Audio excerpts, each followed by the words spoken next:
வணக்கம். இன்னைக்கு உங்களுக்காக கதை சொல்ல வந்திருப்பது வியல் உங்கள் சகி.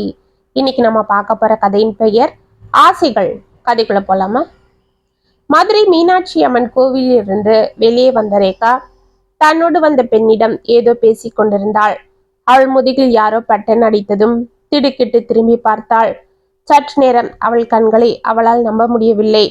லேசாக அவளது உதடுகளும் விரிந்தது.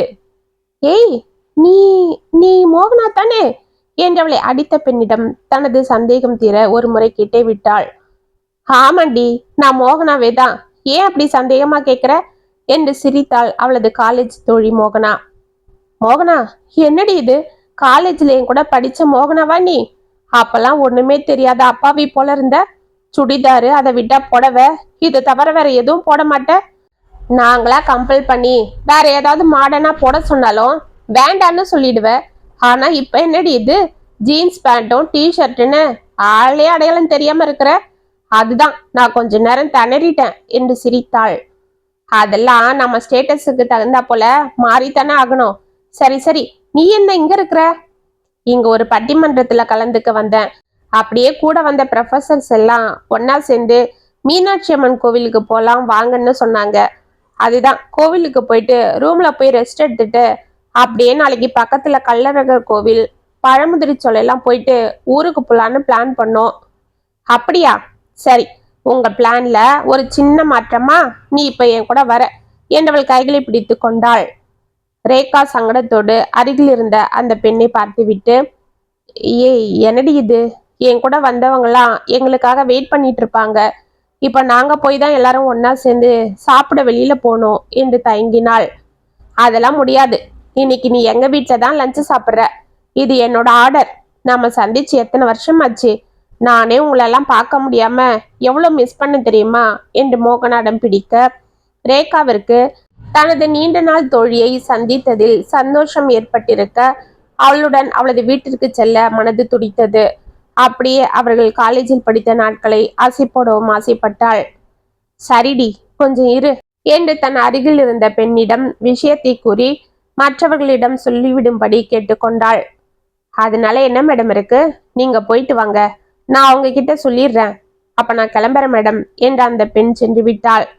வாடி போலாம் என்று ரேகாவின் கையை பிடித்து கொண்டு உற்சாகத்தோடு தனது காரை நிறுத்திய இடத்திற்கு அழைத்து சென்றாள் மோகனா. இருவரும் காரில் ஏறியதும் மோகனாவை காரை ஓட்டி கொண்டு வருவதை பார்த்து மிகவும் ஆச்சரியப்பட்டாள் ரேகா. என்னடி, கார்லாம் ஓட்ட கத்துக்கிட்டியா? ஆமா, உனக்கு கல்யாணம் ஆகி நீ சென்னையில தானே இருக்கன்னு கேள்விப்பட்டேன். அப்புறம் எப்ப மதுரைக்கு வந்த என்று கேட்டாள். நாங்க எங்க கல்யாணம் ஆன ஒரே வருஷத்துல வந்துட்டோண்டி. எங்க ஹஸ்பண்டும் அவரோட ஃப்ரெண்டும் சேர்ந்துதான் பார்ட்னர்ஷிப்ல பிசினஸ் பண்ணிட்டு இருந்தாங்க. இவர் சென்னை பிரான்ச்சை கவனிச்சிட்டு இருந்தாரு. அவங்க ஃப்ரெண்டு மெயின் பிரான்ச்சான இங்க இருந்து பார்த்துட்டு இருந்தாரு. அப்புறம் அவரால் முடியலன்னு இவர்கிட்டயே எல்லாம் விட்டுட்டு சிங்கப்பூர் போய் செட்டில் ஆகிட்டாரு. அதுதான் நாங்க இங்க வந்து செட்டில் ஆகிட்டோம். இப்ப அங்க யார் பாக்குறது? அதுக்கு ஆள் வச்சுட்டாரு. இருந்தாலும் வாரம் 4 நாள் அங்கேயும் போயிட்டு தான் வருவாரு. அப்பெல்லாம் நீ தனியா தான் இருப்பியா? ஆமா, என்ன செய்யறது, பசங்க இருப்பாங்கல்ல. அதெல்லாம் இல்லடி. இல்லனா என்று சற்று தயங்கி கொண்டே கேட்டாள் ரேகா. ஏய், தப்பாலாம் நினைக்காத. எனக்கும் எங்க வீட்டுக்காருக்கும் எந்த ப்ராப்ளமும் இல்லை. இதுக்குள்ள எதுக்குன்னு நாங்க தான் தள்ளி போட்டிருக்கோம். ஏண்டி, இப்பவே கல்யாணம் ஆகி 5-6 வருஷம் இருக்கும் இல்ல?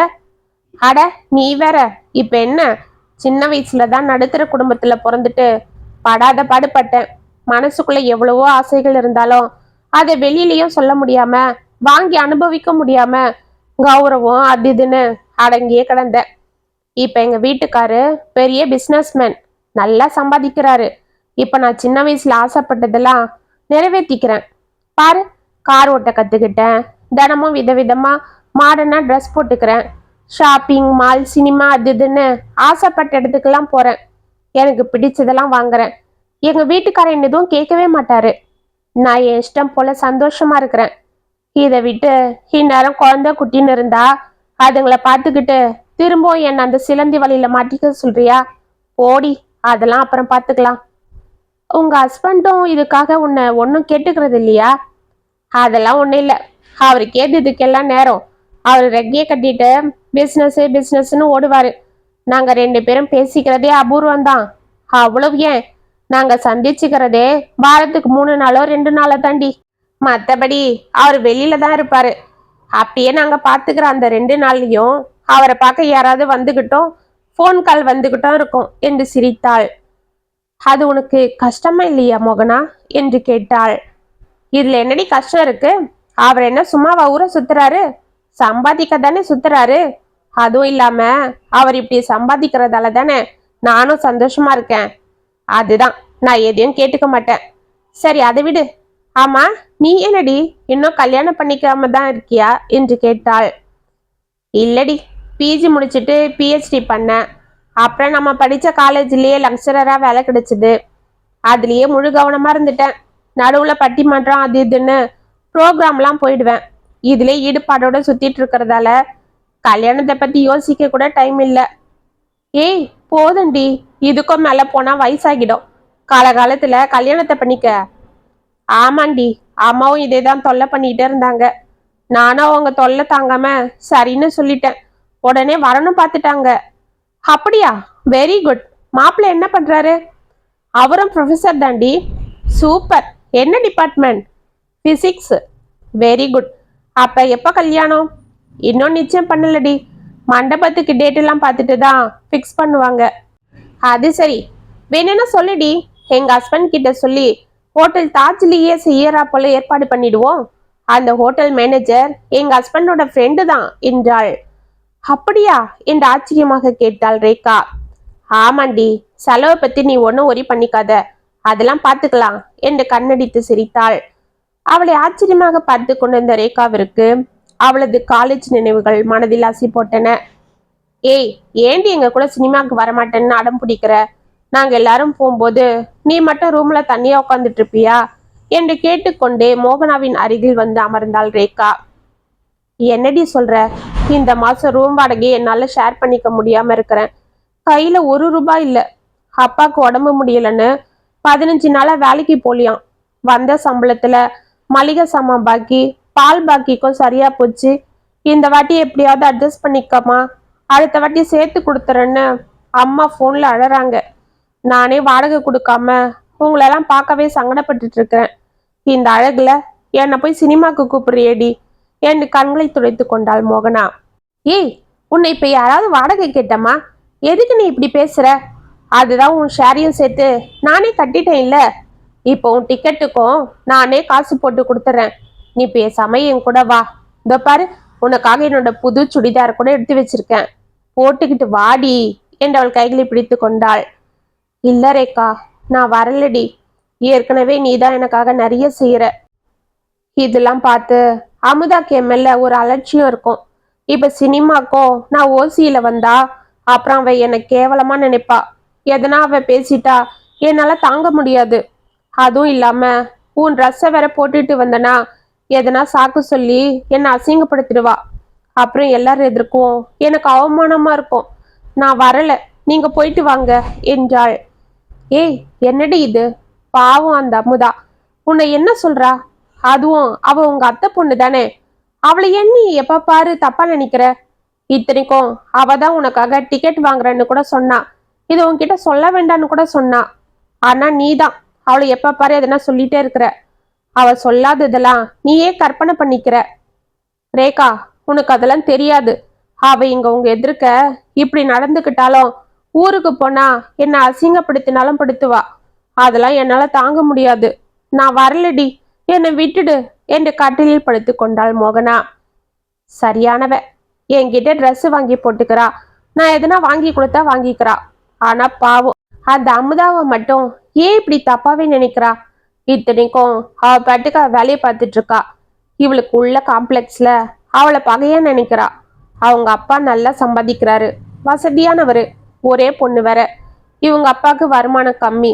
இவளுக்கு கீழே 2 தம்பி தங்கச்சி வேற. வர வருமானம் பத்தல. அதுக்கு அவளை பார்த்து இவன் நொந்து போறா. என்ன செய்யறது? இவ காம்ப்ளெக்ஸ் என்னைக்குதான் சரியாகுமோ என்று பெருமூச்சு விட்டு கொண்டே வெளியே சென்றாள் ரேகா. கார் பட்டன நிற்க ரேகாவும் பழைய நினைவுகளில் இருந்து வெளியே வந்தாள். ஒரு பெரிய பங்களா முன்பு கார் நின்று கொண்டிருந்தது. செக்யூரிட்டி கேட்டை திறந்து கொண்டிருந்தான். இதுதாண்டி எங்க வீடு என்று கூறிக்கொண்டே காரை உள்ளெடுத்து சென்று நிறுத்த, இதற்குள் பனியால் செல்வி ஓடி வந்து காரில் இருந்த பைகளை எடுத்துக்கொண்டு உள்ளே சென்றாள். வாடி என்று மோகனா ரேகாவின் கையை பிடித்து உள்ளே அழைத்து சென்று சோஃபாவில் அமர வைத்து தானும் எதிரே அமர்ந்து கொண்டாள். பனிப்பெண்ணை அழைத்து 2 கூல்ட்ரிங்க்ஸ் கொண்டு வரும்படி சொல்லிவிட்டு ரேகாவிற்காக ஸ்பெஷலாக லஞ்ச் ரெடி செய்யும்படியும் கூறினாள். ரேகா இதையெல்லாம் ஆச்சரியமாக பார்த்து கொண்டிருக்க, வாடி எங்க வீட்டை சுத்தி காட்டுறேன் என்று அந்த அரண்மனை போன்ற வீட்டை சுற்றி காட்டினாள். ரேகாவும் அனைத்தையும் பார்த்து மலைத்து போக சுவரில் மாட்டிருந்த போட்டோக்களையும் பார்த்து கொண்டு நின்றாள். என்னடி அப்படி பாக்குற? இது போன வருஷம் நானும் எங்க ஹஸ்பண்டும் சுவிட்சர்லாந்து போனப்ப எடுத்தது. இது அதுக்கு முன் வருஷம் நியூயார்க் போனப்ப எடுத்தது. இந்த வாட்டி சிங்கப்பூருக்கு தான் பிளான் போட்டிருக்கோம். அதுக்குள்ள கல்யாணம் ஆகிட்டா நீங்களும் வேணா இங்க கூட வாங்கடி. அப்படியே ஹனிமூன் போனா போலவும் இருக்கும் இல்ல என்று சிரித்தாள். வேண்டாம் மோகனா, எனக்கு அதெல்லாம் விருப்பம் இல்லை. நம்ம நாட்டுல இல்லாத அழகா என்று ரேகாவும் சிரிக்க, ஆமா நீ பாரம்பரியம் அது இதுன்னு ஆசைப்படுவ. உன்னை போலதாண்டி அந்த அமுதாவும் இருக்கா. நல்லா வசதியா மாடர்னா வளர்ந்தாலும் இப்ப அவ இருக்கிற நிலைமைய பார்க்கணுமே. என்னவோ 80s கால படம் பார்க்கறது போல இருக்கும் என்று சிரித்தாள். இதற்குள் பணிப்பெண் அவர்களுக்கு 2 கிளாஸில் ஜூஸ் கொண்டு வந்து கொடுக்க, ஒன்றை எடுத்து ரேகாவிடம் கொடுத்து விட்டு மற்றொன்றை அவள் எடுத்து கொண்டாள். அமுதாவின் பேச்சு வந்ததும் ரேகாவிற்கு ஆவல் பொங்கியது. ஏய் என்னடி சொல்ற? அமுதா இங்கதான் இருக்காளா? அவளுக்கு கல்யாணம் ஆயிடுச்சுன்னு கேள்விப்பட்டேன். ஆமா ஆமா, லவ் பண்ணி கல்யாணம் பண்ணிக்கிட்டா பைத்தியக்காரி என்று கேலியாக சிரித்தாள். ஏண்டி அப்படி சொல்ற? பின்ன என்னடி, அவங்க அப்பாக்கு இருக்கிற வசதிக்கு அவளுக்கு எவ்வளவு பெரிய இடம்லாம் வந்தது தெரியுமா? அதெல்லாம் விட்டுட்டு அந்த அக்ரிகல்ச்சர் டிபார்ட்மெண்ட்ல இருந்தானே மோகன், அவனை கல்யாணம் பண்ணிக்கிட்டு இப்ப கிராமத்துல உட்காந்து அவன் கூட சாணி தட்டுறா என்று சிரித்தாள். ஏய் என்னடி சொல்ற? அத நான் என்ன சொல்றது, நீயே போய் பாரு. அவ இங்கதான் பக்கத்துல சேத்துப்பட்டுன்ற கிராமத்துல இருக்கா. அவங்க வீட்டுக்காரருக்கு அதுதான் சொந்த ஊராம். அப்படியா? ஆமாண்டி, இங்க இருந்து ஒரு 1 மணி நேரம் ஆகும். எப்படியும் நீ இவ்வளவு தூரம் வந்துட்ட, போய் அவளை பார்த்துட்டு போடி. நாங்க லாஸ்ட் டைம் பார்த்துக்கிட்டப்ப கூட அவ உன்னை பத்தி தான் விசாரிச்சா. அவ எனக்கு ஒன்றும் அவ்வளவா நெருக்கமான ஃப்ரெண்ட் இல்லையே. அவ என்ன விசாரிச்சாளா? சரி, எதனா பேச்சுவாக்கில் என்னை விசாரிச்சிருப்பா. எது எப்படியோ, நாங்கெல்லாம் படிக்கும்போது ஒரே வீட்டை வாடகை எடுத்துக்கிட்டு தங்கியிருந்தோம். அவளும் நேத்ராவும் பக்கத்து பொசிஷன்ல தங்கியிருந்தாங்க. நானு மோகனா கவிதா விமலா நாங்கெல்லாம் ஒரு ரூம்ல தங்கியிருந்தோம். அவங்க ரூம்ல 2 பேரு தான்றதால அவங்க 2 பேரும் அடிக்கடி எங்க ரூமுக்கு வந்துடுவாங்க. எல்லாரும் சேர்ந்து அரட்டை கச்சேரி தான். அப்பவே அவ மோகனை பத்தி எங்க கிட்ட எல்லாம் சொல்லுவா. நாங்களாம் அதை கேட்டு சிரிச்சிட்டு இருந்தா இவன் மட்டும் அவளை எதனா சொல்லிட்டே இருப்பா. இத்தனைக்கும் அந்த மோகன் ரொம்ப நல்லவர் தான், எங்களை விட சீனியர். அப்படி இருந்தோம் எங்க கிட்டலாம் ரொம்ப மரியாதையா நடந்துப்பாரு. அவங்க கல்யாணமே பண்ணிக்கிட்டாங்களா? சரி, எது எப்படியோ நாம போய் கண்டிப்பா அவளை பார்த்தே ஆகணும் என்று மனதில் தீர்மானித்து கொண்டாள் ரேகா. இதற்குள் மோகனா பணியாளின் பெண்ணிடம் ஏதோ கத்தி கொண்டிருந்தாள். அந்த சிறு பெண்ணும் அவளை திருவன விழித்து பார்த்து கொண்டு நின்று கொண்டிருந்தாள். அவள் கையில் ஒரு சீதா பழம் இருந்தது. என்னடி, ஏன் அந்த குழந்தைகிட்ட கத்திட்டு இருக்க என்று கேட்டுக்கொண்டு அருகில் சென்றாள் ரேகா. பின்ன என்னடி, நான் இவளுக்கு எவ்வளவு காஸ்ட்லியான பிஸ்கட் சாக்லேட் எல்லாம் வாங்கி தரேன் தெரியுமா? ஆனா இந்த பொண்ணு எப்ப பாரு ரோட்ல விற்கிற சீதா பழம் கொய்யா பழம் தான் வாங்கி சாப்பிடுவா. அதெல்லாம் சாப்பிட்டா சளி பிடிச்சுக்கும். அவங்க அம்மாவும் ஒன்னும் கேட்டுக்கிறது இல்ல என்று அவள் கையில் இருந்த பழத்தை வாங்கி டஸ்ட்பின்னில் போட்டுவிட்டு, இரு நான் உனக்கு சாக்லேட் கொண்டு வரேன் என்று ஃப்ரிட்ஜை திறந்து சாக்லேட் டப்பாவை எடுத்து கொண்டிருந்தாள். அடி பாவி, ஒரு காலத்துல நாங்கெல்லாம் ஹோட்டல்ல போய் சாப்பிடலாம் வாடின்னு கூப்பிட்டா வேண்டாண்டி பசிக்கலன்னு நாங்க போனதும் ரோட்ல விற்கிற கொய்யா பழத்தையும் வாழைப்பழத்தையும் வாங்கி எங்களுக்கு தெரியாம கடகடன்னு சாப்பிட்டு தண்ணி குடிச்சுப்பா. நான் வந்து டஸ்ட்பின்ல இருக்கிற வாழைப்பழத்தோலை பார்த்துட்டு கண்டுபிடிச்சிடுவேன். ஆனா இன்னைக்கு அதெல்லாம் சாப்பிட்டா சளி பிடிச்சிடுமா. அது சரி என்று மனதிற்குள் சிரித்து கொண்டாள் ரேகா. பிறகு இருவரும் சற்று நேரம் பழைய கதைகளை பேசி கொண்டிருக்க, இதற்குள் சாப்பாடு தயாரானதும் பனியால் சாப்பிட அழைத்தாள். அந்த ஐட்டங்களை பார்த்தவுடனே ரேகாவிற்கு வயிறு நிரம்பியது போல் ஆனாலும் மோகனாவிற்காக அனைத்தையும் ஒரு வழியாக சாப்பிட்டு முடித்தாள். மாலை ரேகா கிளம்பி கொண்டிருக்க, அப்போது மோகனாவின் கணவன் தாமு பரபரப்பாக உள்ளே வந்தான். வாங்க, என்ன இன்னைக்கு இதுக்குள்ள வந்துட்டீங்க என்ற மோகனா. என்னங்க, இவதான் என்னோட ஃப்ரெண்டு ரேகா. நான் சொல்லியிருக்கனே, காலேஜில் படிக்கும் போது என்று அவள் முழுவதுமாக கூறுவதற்குள், ஆ ஓகே ஓகே, ஹாய் ரேகா, எப்படி இருக்கீங்க என்று ஏதோ பேருக்கு விசாரித்தான். நான் நல்லா இருக்கேன் என்று அவள் கூறுவதை கூற காதில் போட்டு கொள்ளாமல், மோகனா, நான் அவசரமா கோயம்புத்தூர் போகணும், சீக்கிரமா என்னோட ட்ரெஸ்ஸை பேக் பண்ண சொல்லு என்று கூறிக்கொண்டே மாடிக்கு சென்றான். சரிங்க, சாப்பிட்டீங்களா என்று அவள் குரல் கொடுத்து கொண்டே பின்னால் செல்ல, அதெல்லாம் சாப்பிட்டாச்சு என்று படிகளில் ஏறிக்கொண்டே கூறினான். ஓகே தாமு, நான் வேலைக்காரிக்கிட்ட சொல்லிடுறேன், அவங்க ட்ரெஸ் எல்லாம் பேக் பண்ணிடுவா, நான் போய் ரேகாவை பஸ் ஸ்டாண்ட்ல டிராப் பண்ணிட்டு வரேன் என்றாள். ஓகே ஓகே, நான் பாத்துக்கிறேன், நீ போ என்று மாடியில் இருந்து குரல் கொடுத்து விட்டு ரூம் கதவை பட்டன சாத்தி கொண்டான். ஏய் என்னடி, அவர் இப்பதானே வந்திருக்காரு, நீ வேணா இரு, நான் போய்க்கிறேன் மோகனா என்றாள் ரேகா. அதெல்லாம் வேண்டாண்டி, அவர் அதெல்லாம் என்கிட்ட எதுவும் எதிர்பார்க்க மாட்டாரு, நீ வா என்று சர்வசாதாரணமாக கூறிக்கொண்டே பாணியாலை அழைத்து வேலைகளை சொல்லிவிட்டு கார் சாவி எடுத்துக்கொண்டு புறப்பட்டாள் மோகனா. சற்று நேரத்தில் சேத்துப்பட்டு பஸ் வந்ததும் அவளிடம் இருந்து விடை பெற்று கொண்டு பஸ்ஸில் ஏறினாள் ரேகா. பஸ் சேத்துப்பட்டில் நின்றதும் அந்த அழகிய இயற்கை வளம் மிகுந்த கிராமத்தை சுற்றி பார்த்து கொண்டே அவள் நடக்க ஆரம்பிக்க, இதற்குள் அவள் பின்னால் ஒரு வண்டி வந்து நின்றது. சத்தம் கேட்டு அவள் திரும்பி பார்க்க, என்ன ரேகா, நீங்க இங்க இருக்கீங்க என்று முகத்தில் புன்னகையோடு அவளை ஆச்சரியமாக பார்த்து கொண்டே கேட்டான் மோகன். அவனை ரேகாவும் ஆச்சரியத்தோடு பார்த்து கொண்டே, மோகன் நீங்களா, உங்க வீட்டுக்கு தான் வந்துட்டு இருக்கிறேன். ஆமா, அமுதா எப்படி இருக்கா, நீங்க எப்படி இருக்கீங்க என்று உற்சாகத்தோடு கேட்டாள். நாங்க நல்லா இருக்கோம், சரி வாங்க, நான் வீட்டுக்கு தான் போறேன், வந்து வண்டியில இருங்க, அமுதா உங்களை பார்த்தா ரொம்ப சந்தோஷப்படுவா, கொஞ்சம் இருங்க என்று பாக்கெட்டில் இருந்து செல்போனை எடுத்து அமுதாவிடம் ரேகா வந்திருப்பதாக கூறினான். எதிர்முனையில் அவளும் உற்சாகத்தோடு ஏதோ கூற, சரி சரி இரு, கூட்டிட்டு வரேன், உன் ஃப்ரெண்டை அப்படியே விட்டுட்டு வந்துடுவனா என்று சிரித்து கொண்டே செல்போனை மீண்டும் பாக்கெட்டில் வைத்துக்கொண்டு, வாங்க ரேகா, உங்க ஃப்ரெண்டு உங்களை இப்பவே பார்க்கணுமா, உங்களை சீக்கிரமா கூட்டிட்டு வர சொல்றா என்று சிரித்தான். ரேகாவும் சிரித்து கொண்டே அவனுடன் வண்டியில் ஏறினாள். வாசலில் தயாராக அவர்களுக்காக காத்து கொண்டிருந்த அமுதாவை பார்த்து ரேகாவிற்கு ஆச்சரியமாக இருந்தது. காலேஜில் படிக்கும் போது சுடிதார் பேண்ட் ஷர்ட் என்று மாடர்னாக இருந்த அமுதா இந்த அழகான காட்டன் புடவை கட்டி கொண்டு நீளமாக ஜடியை பின்னிக்கொண்டு நெற்றில் பளிச்சென மஞ்சள் பூசி அதில் அழகான பொட்டும் கண்ணில் மையும் நெற்றி வகடில் குங்குமமும் கை நிறைய கண்ணாடி வளையல்களும் என லட்சணமாக இருந்தாள். வாரேக்கா, என்னடி இது, இவ்வளவு தூரம் வந்துட்டு இருக்க, எப்படிடி இருக்கிற, பார்த்து எத்தனை வருஷமாச்சு, எங்க கல்யாணத்துக்கு கூட உன்னை கூப்பிட முடியல, ஆமா எங்க வீடு எப்படி உனக்கு தெரிஞ்சது என்று ஆச்சரியமாக கேட்டுக்கொண்டு அவளை ஓடி வந்து அணைத்து கொண்டாள் அமுதா. நான் நல்லா இருக்கேன், நீங்க எப்படி இருக்கீங்க, இன்னைக்கு காலையில மீனாட்சி அம்மன் கோவில் கிட்ட நம்ம மோகனாவை பார்த்தேன், அவதான் சொன்னான். அப்படியா, ஆமா, அதுதான் அப்படியே இவ்வளவு தூரம் வந்தமே, உன்னையும் பார்த்துட்டு போலான்னு ஓடி வந்தேன். அது சரி, என்னடி இது, உன்னை பார்க்க இப்ப மதுரையிலேயே பிறந்து வளர்ந்த பொண்ணு போலவே இருக்க என்று சிரித்தாள். பின்ன மதுரைக்காரருக்கு வாக்கப்பட்டனா நானும் அப்படி மாற வேண்டியதானே என்று அருகில் இருந்த மோகனை பார்த்து சிரித்தாள். சரி சரி, ஃப்ரெண்ட்ஸுங்க 2 பேரும் வெளியிலே நின்றுதான் பேசணுமா, உள்ள வாங்க, அமுதா அவங்கள கூட்டிட்டு வாமா என்று சிரித்து கொண்டே உள்ளே சென்றான். வாடி என்று அமுதாவும் அவளை அணைத்தபடி உள்ளே அழைத்து சென்றாள். சாதாரண 2 ரூம்கள் கொண்ட சிறிய வீடாக இருந்தாலும் அமுதா அதை மிகவும் அழகாக வைத்திருந்தாள்.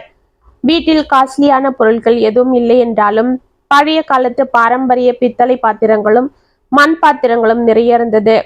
ரேகா அதை எல்லாம் ரசித்து பார்த்து கொண்டு பாயில் அமர்ந்திருக்க இதற்குள் சிறிய மண்குடுவையில் மோர் கொண்டு வந்து கொடுத்தாள் அமுதா. அடிக்கும் வெயிலுக்கு அந்த மோர் தொண்டையில் ஜில்லென இறங்கி வயிற்றை குளிர்வித்தது.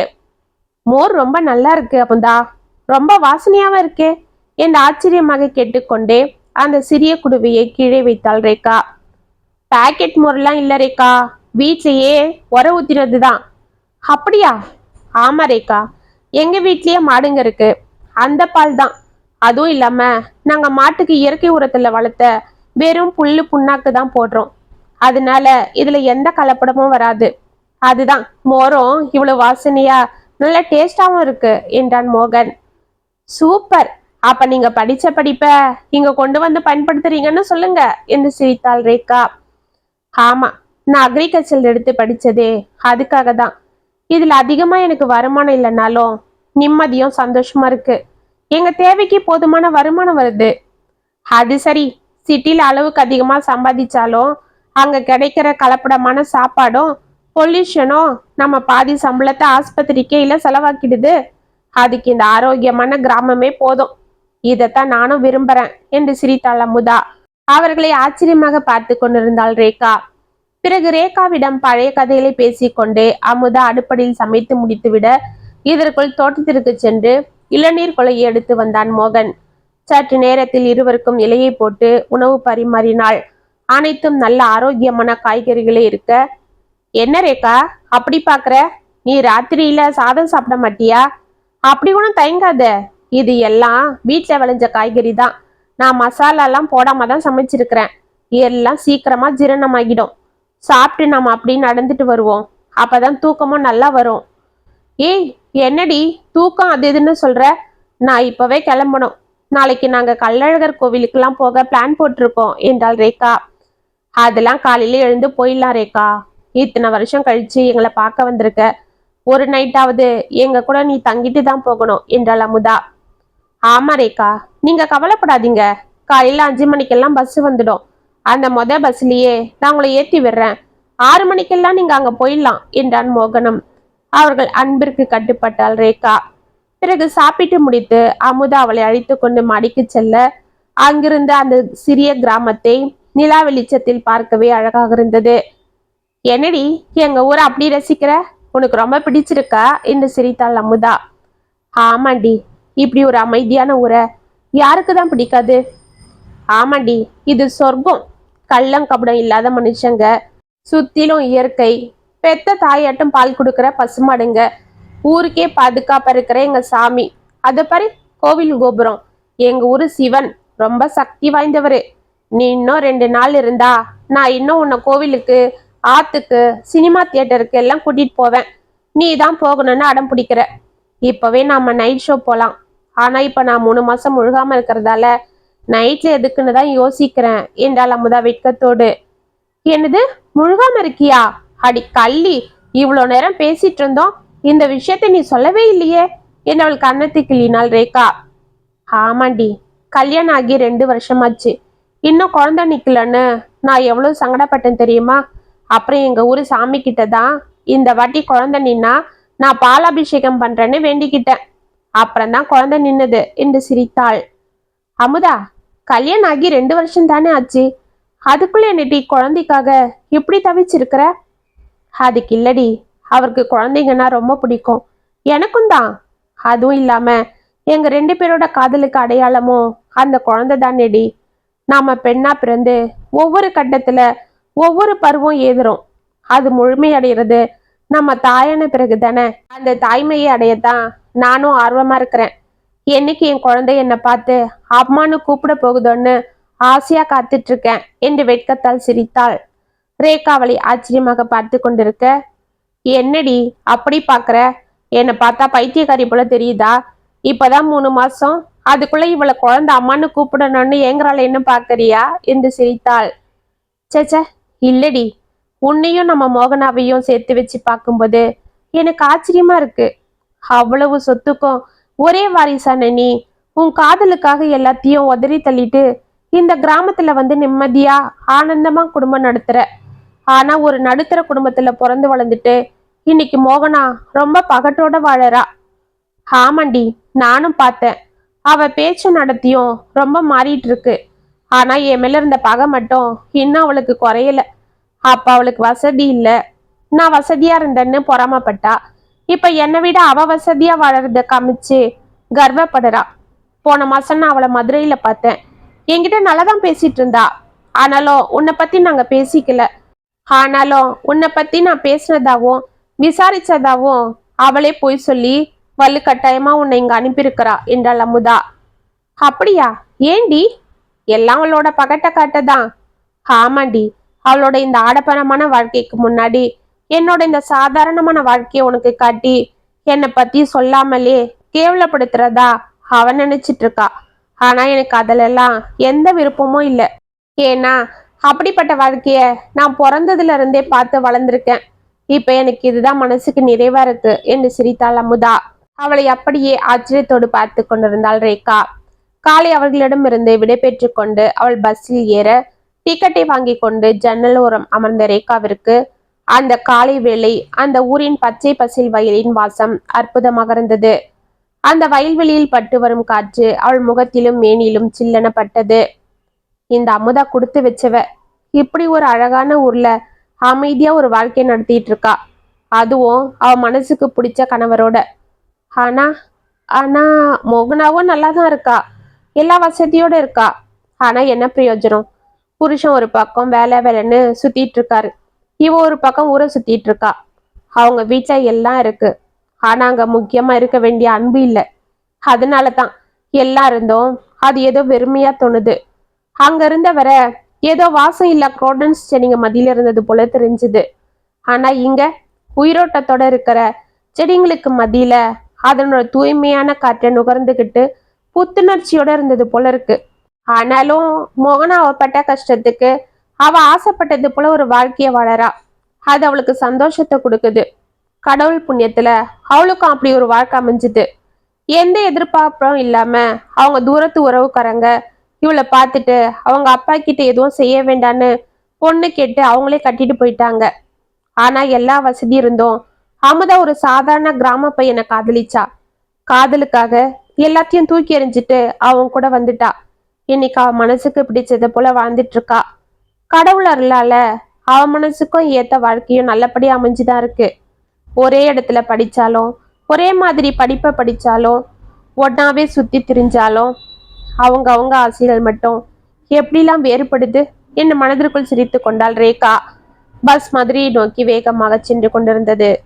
இத்துடன் ஆசைகள் கதை முற்றும். உங்களுக்காக நான் எழுதின இந்த கதை உங்களுக்கு பிடிச்சிருந்தா கமெண்ட்ஸ்ல சொல்லுங்க, லைக் பண்ணுங்க, ஷேர் பண்ணுங்க, மறக்காம சப்ஸ்கிரைப் பண்ணிக்கோங்க. மீண்டும் நாளைக்கு வேற ஒரு சுவாரஸ்யமான கதையோட உங்களை சந்திக்கிறேன். அது வரைக்கும் என்னை பிள்ளையருங்க இப்படிக்கு வியல் உங்கள் சகி.